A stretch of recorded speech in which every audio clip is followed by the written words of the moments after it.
রোহিঙ্গা পাচারে অভিযুক্তদের হাতে আক্রান্ত এক গাড়ি চালক, অভিযোগ ভাঙচুর করা হয় গাড়ি।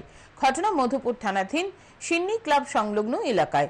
অভিযুক্ত জয়ন্ত দাসের বিরুদ্ধে মামলা করা হয় বুধবার মধুপুর থানায়। পরবর্তী সময় আক্রান্ত অসহায় যুবকের পক্ষ থেকে মধুপুর থানায় অভিযুক্ত আন্তর্জাতিক মানব পাচারকারী জয়ন্ত দাসের বিরুদ্ধে মধুপুর থানায় মামলা দায়ের করা হয়। আর এই ঘটনাকে কেন্দ্র করে এলাকায় উত্তেজনা ছড়িয়ে পড়ে।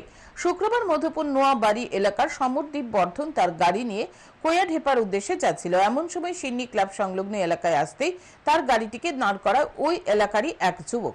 অভিযোগ, লোকজন নিয়ে অন্যত্র যাওয়ার জন্য বলে এতে রাজি হয়নি সমরদীপ বর্ধন।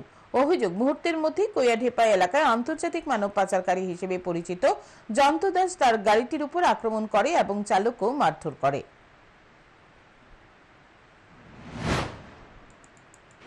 মারছে দুইজন, একজন মারছে একজন জয়ন্ত দাস।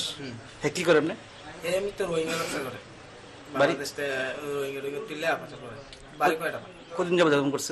হ্যাঁ, কতদিন যাবত এই ব্যবসাটা করছে? তো অনেক দিন, অনেক বছর হচ্ছে। তোমার নাম? আমার নাম সমরদীপ বর্ধন। বাড়ি? বাড়ি নোয়াবাড়ি। এখন মামলা করো তার বিরুদ্ধে? কোন থানা? মধুপুর থানা।